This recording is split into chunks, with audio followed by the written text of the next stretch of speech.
Welcome everyone to this edition of Chats with Jason. I am, of course, your host, Jason S. Bradshaw, the show that helps you transform the experience to transform your business. Today's episode is going to spark your curiosity when it comes to marketing and get you acting in a way that will attract more customers and help you retain more customers. Our guest is Dave Mastovich. He's a multi-time best-selling author, consultant, and keynote speaker, an absolute legend. Dave, it's great to have you on the show today. Thanks for having me. Looking forward to the discussion. Yeah, same here. Now, not sure whether the show should come with a PG rating, given the title of your latest book, No Bullshit Marketing. Do you want to tell us a little bit about the new book? Sure. So the reason that I put this book together was for the past couple of decades, I've noticed that leaders, either on the corporate side or entrepreneurs, weren't fully able to leverage marketing. And I would hear them complain about marketing and say that it was frustrating, bewildering, expensive, or something that they didn't want to really do. They got sick in the stomach when they thought about marketing. I heard that so many times. And I realized it was because they weren't fully leveraging real marketing based on the science and math driving the art, based on what I call the 6 target markets that you need to influence, the 6 right fit target markets. And so I developed the No Bullshit Marketing system based on all of my work over decades of doing this and doing turnarounds and growth opportunities, and put it into a book that is short, concise, and all anecdotes, because I believe anecdotes and analogies are what we remember the most when someone's telling us a story. So that's the essence of the book, and that's the why behind it.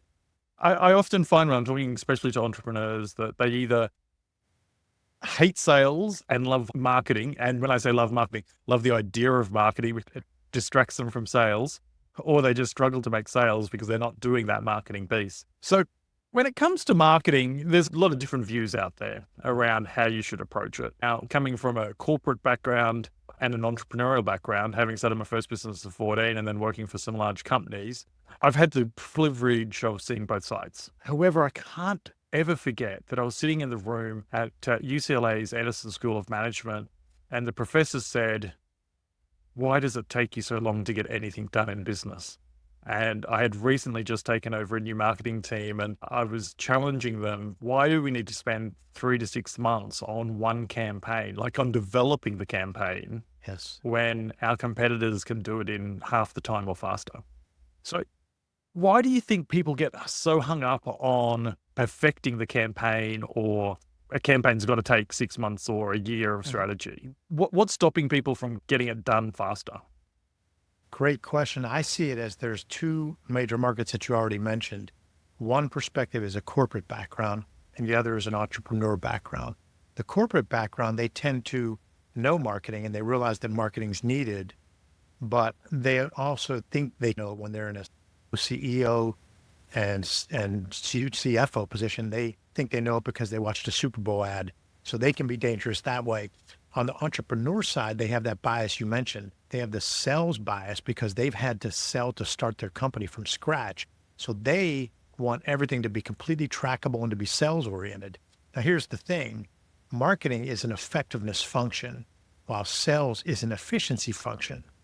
So entrepreneurs are led by efficiency functions. They're constantly trying to get efficiency out of everything.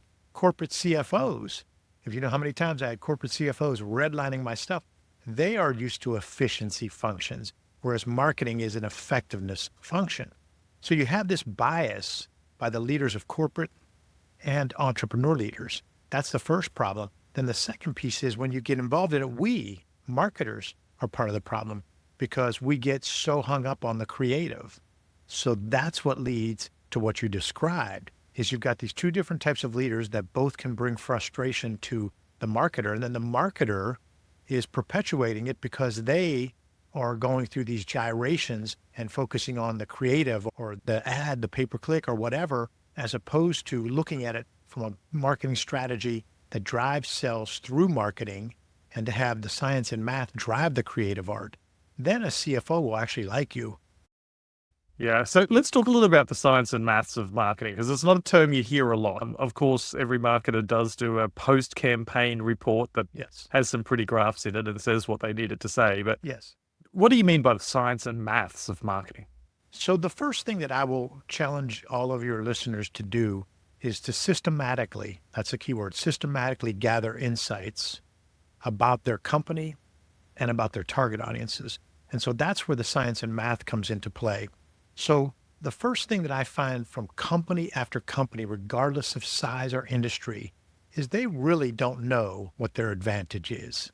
They don't know what their competitive advantage is. They don't know the one reason why people buy, the one differentiator. They don't. They think they do. If I go into a leadership team of, say, 5 VPs and a CEO, to simplify their titles, and I get them each one by one, and they don't know that the others can't hear what they're saying, I will get a different answer, slightly different answer for what they see as their advantage or their key differentiator from each of them. And many times they'll even honestly say, I don't know for sure. That's because they've not systematically gathered insights about themselves. And it doesn't have to be, as you said, doesn't have to be like when I was at UPMC, building a system, healthcare system from less than 1 billion with a B to 10 billion in a few years. We could spend millions on research, but most companies can't. So you can do this qualitatively. You can systematically gather insights that goes beyond the instincts of 4 or 5 people on a leadership team by talking to employees, by talking to centers of influence or referral sources, people who are raving fans, by talking to current and past customers. You can systematically gather insights. So now you're starting to put a little bit of science and math to it. The math then really comes into play in analyzing your own data, which should be gold, but is actually garbage. Now, you're going to laugh, but when you go to work with a $10 million revenue company, you expect their data might be garbage. They don't have it in a great setup. They're just tracking things. But I've gone into billion-dollar companies where it's equally garbage when it could be gold. So you take 3 years of sales data and you begin to study that. And now if you've got that and that voice of the customer research, and the customer isn't just who buys, referral sources and employees.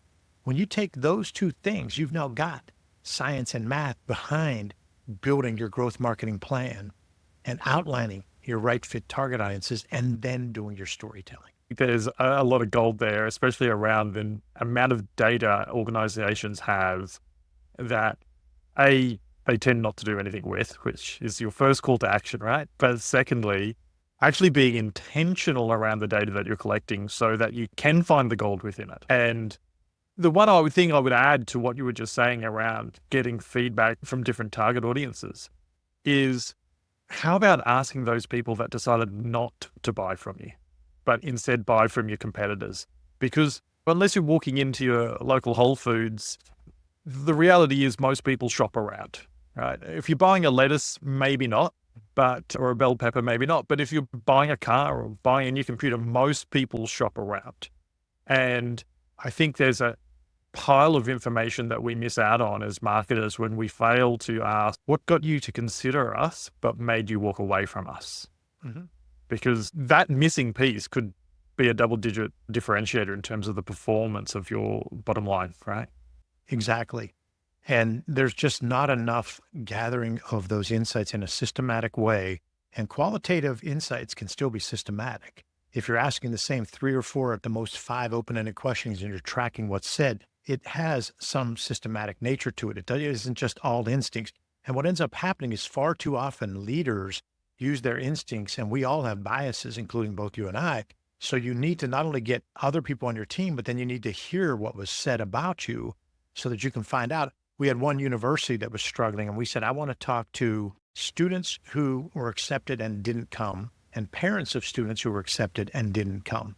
And that ended up gleaning the biggest insights for the marketing plan and the campaign. And they ended up having back-to-back record-breaking classes in size and academic talent because of this type of insights that we gather. Those weren't the only insights we gather, but that's just one example to simplify it. Yeah. I think it's a good reminder that if a college can take the time to listen to why someone's decided not to go to them after going through that process of applying, Yes. It's not like it's an easy process. Something else, Jason, when you said people are shopping. And here's the thing in today's world, this has always been true. Robert Cialdini, Principles of Influence, the book Principle of Influence, just a fantastic thought leader out of Stanford, seminal book. And he said this way before the time that we were pounded with social media and all the access to the internet that we have today. He said, people are going to know your weaknesses, so you need to address them. And this is so important because so few people have the courage to admit their personal weaknesses or their company's weaknesses, but they're out there anyway. Now with the way we have access to data, we all know going in what we like and don't like about that company. If you don't address it and bring up that weakness, all they know is what they already perceived as the weakness. But if you come right at it and talk about it in your sales conversations and in your marketing and when you're on a podcast and when you're doing a social media post, when you address it and talk about, sometimes it's a misperception, sometimes it's untrue, but sometimes it is because we're not all things to all people. So using that principle of influence that people do know the weakness already, so you'd be better served to address it and tell that story. And picking up on that, I don't think we need to be all things to all people either, but we need to know what we are. Yes. Yeah. And that goes back to not understanding your advantage. When you go in and talk to those leaders and you say, what's your advantage? First they go, what do you mean? So then I say, your competitive advantage, your unique differentiator, why people buy. I said, have you ever asked your customers these types of questions? What's the one reason why you first bought from us? And you have to ask that because it might have been, if it's B2B, it might have been, well, my cousin was working there. Okay. But now what's the one reason why you're still buying from us? So now you've covered if they bought because their sister, their cousin, whatever, and you find why they first bought from you. You know, I've heard about you guys from this way, and I still buy from you because you do this. I had someone say to me today on Zoom when we were recording the call, they said, you guys are so responsive. It's incredible to me how responsive the Mass Solutions team is. Now, I didn't get to ask what's the one reason why you stick with us or you love us, but I'm pretty sure they told me. Pretty sure they told me. So now when I'm on my next BD call, I can bring that example up. And that's an anecdote. Remember I said at the beginning, remember anecdotes and analogies. So that's just the way to do it. And that's, you ask those kind of open-ended questions, and then this is key. Shut up and listen. Don't write the answer for them in your mind. Listen to what they're actually saying.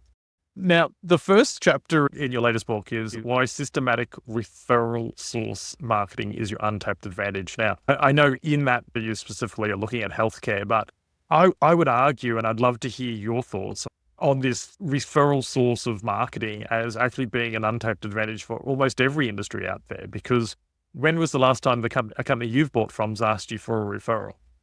I agree. I was speaking to a group of CEOs, and one person raised her hand and said, I'm in a wealth management company, and what you described here in your book applies to us, and we're not a healthcare company. I said, thank you, because look, I'm going to put healthcare on there because a lot of our business is healthcare, and a couple of my major turnarounds were healthcare. But the reality is about 35% of our clients are not healthcare, 40% even. And we're doing this for every type of client because referral source marketing matters for a professional services firm big time. Architects, law firms, accounting firms, and wealth management. But it also, a manufacturer just got off the phone with a precision mold company and tool and die company, and they are applying these tactics because most people have somebody at the company who's pretty strong at relationships. And that person now goes out and gathers some business at a smaller company. And the problem is, we're now worried if that, the old line, what if they get hit by a bus? If that happens, all of that is not systematic. There's this law firm where two friends of mine are doing all the BD, and they're fantastic at it. But what we're doing is working with them to systematize that so that we see what type of people they're talking to, and then we can mimic that with other people. We see how often they're talking to them. We can't replicate the skills of these two. They're natural business development people, rainmakers, but we can still bring systematic marketing to it so that there's other people can apply these tactics. And they might not be as good as them basketball-wise. Not everyone's Steph and LeBron. Your fifth guy still is pretty important. And so that's what you can do with your law firm or with your precision tool and die company or with your wealth management company, is to apply it. Just like you said, it can be applied to any industry. Yeah. And I think it reinforces the old saying that you don't rise to your vision or to your dreams, but you fall or fail to the level of your systems in your business. And really, when I was looking through your book, you do reinforce that quite a lot. It's about how can you have a repetitive way of doing business, focusing on the core customers to achieve, I would say, a predictable outcome. Not necessarily the same outcome every time, but a predictable outcome. Now, I really liked it. You talk about the 6 target markets and current customers, prospective customers, but you also talk about current and potential employees. You don't see that a lot, especially from marketers. They're usually talking Yes. about external factors. Why are employees so important to the marketing mix? I stumbled across this when we were building UPMC Health System. We had grown from about 15,000 employees to 50,000 employees in a short time. And I saw that the more that I could make each team member a de facto member of the marketing team, it was hugely powerful. And it was our differentiator. I would say it was our differentiator. And what we did was we realized that it's not just about having them tell a story in a positive way. It's about infusing the cultural messaging of the why of the company, because that is the second piece of B2E marketing. First, it's that you want to get them saying something good about where they work. So let me take that for a second. When we're at a Christmas party, a holiday party, a Labor Day party, whatever we're at, we want to talk about what we do. So we have a choice as leaders, you and I, with our companies, is to say, how do we get them to say something positive? So we have to educate them, inform them. We have to listen to them when they complain, and we have to show them where their complaints are correct and what we're doing about it, and then show them where their misperceptions were.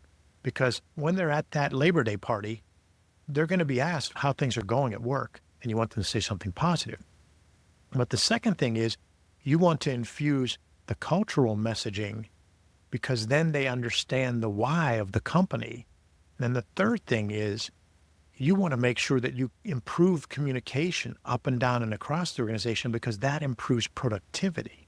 So B2E marketing, business to employee marketing, isn't just about recruiting. It's about retention, but it's about results, because your productivity is going to go up when you do that cultural messaging and you infuse the why. And when you improve communication from bosses to team members, productivity goes up. So that's why current and prospective employees are so important, and why B2E marketing is pretty much a phrase we've developed and honed and talked about for about 8 years, because we believe so strongly in this business to employee marketing. Mhm. Yeah, I absolutely buy into what you were saying there. Most people would agree with you. My challenge to you is, why do so many leaders just ignore the employee in the experience, the process? I think that I think today many aren't. I think they just don't have the means and the know-how to do a better job of communicating. I think a lot of leaders really want to communicate the why, and they want to communicate what makes that company different, and they want to communicate how they're doing things for the employees. And they haven't thought it through, because remember, we started this talk by saying the bias that corporate people have about marketing and the bias that entrepreneurs have about marketing. Let's take those entrepreneurs. They're already biased about sales and not spending money on marketing. Now we're telling them, spend money on marketing to your employees. And they give you a huh? And on the corporate side, they're used to it. They know it. They say internal communication is important, but they don't understand that, yes, it has to be the same way you market to clients. When you market to a client, you don't go, hey, buy from us. You bombard us. I get bombarded, but guess what? It works. Sometimes I'm happy that I got hit with an ad when I went to a website, because I'm like, yeah, I do mean to buy that.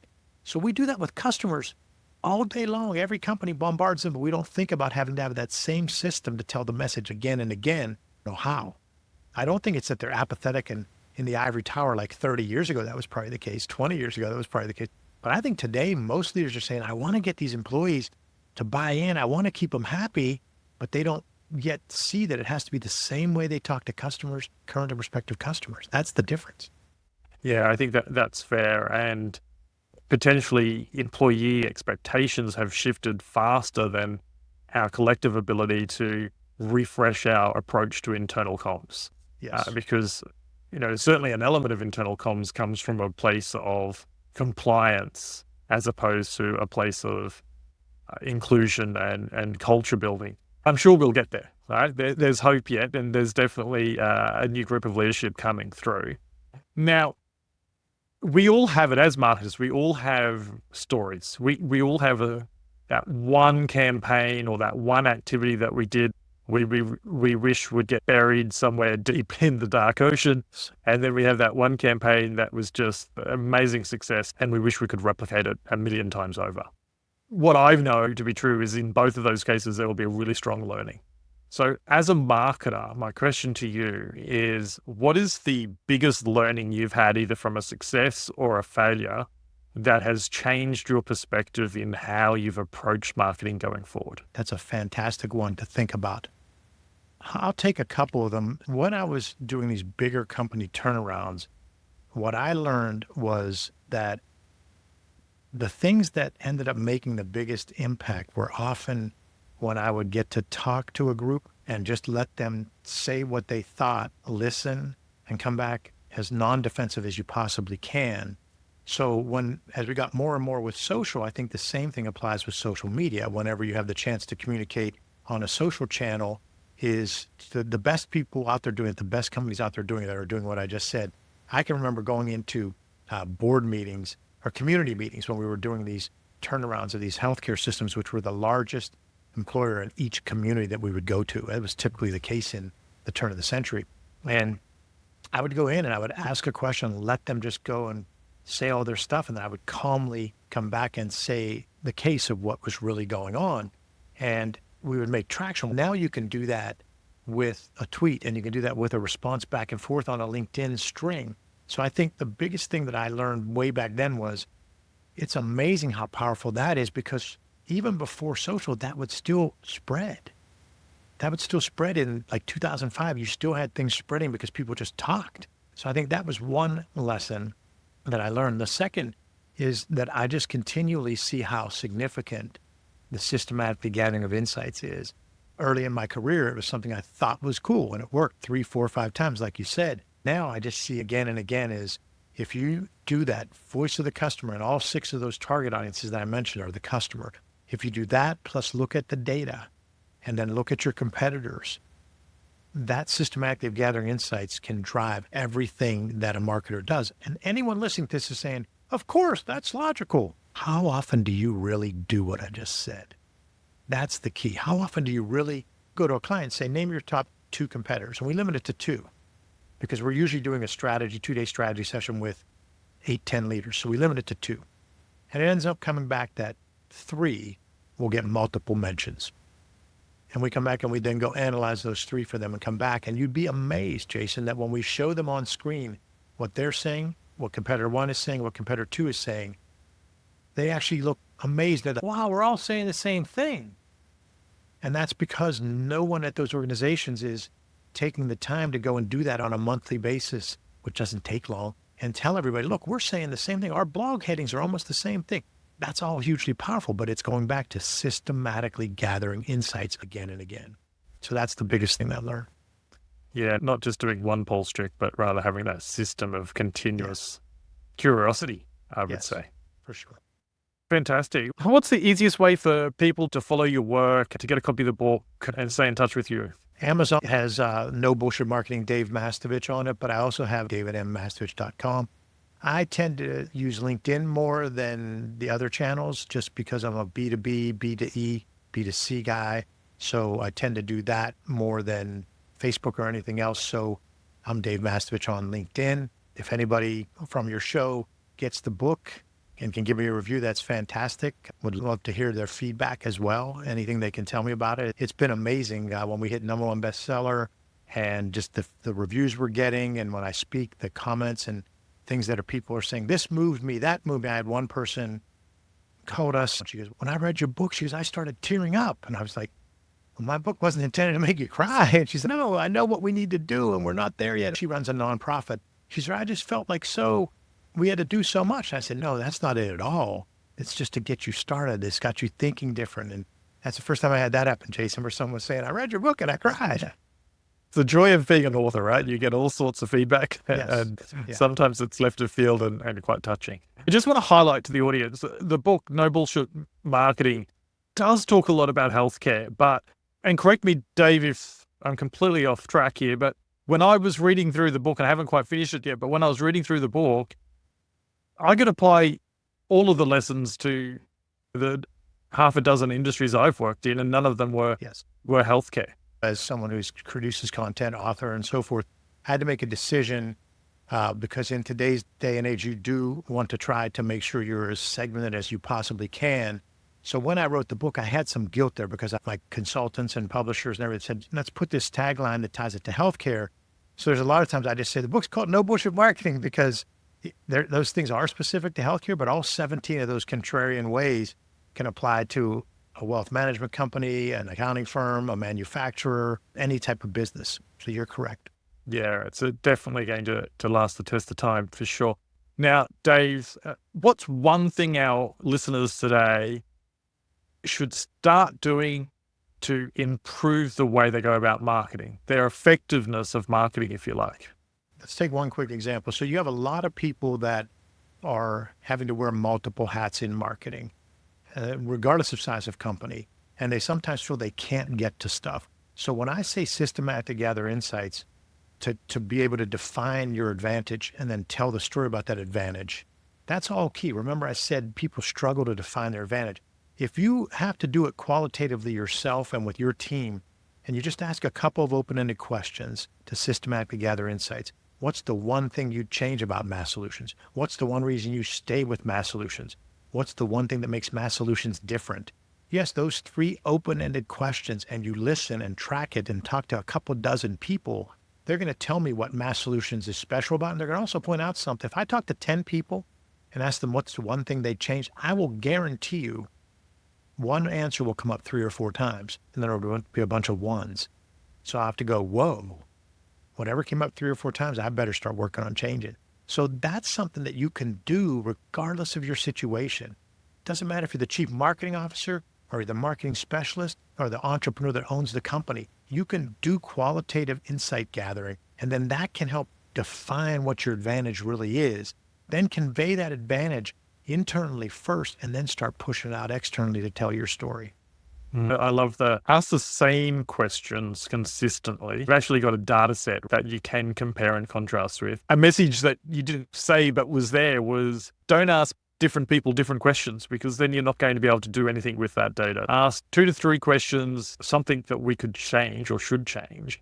And if you ask that consistently enough, you'll get a data set that you can really help drive your business.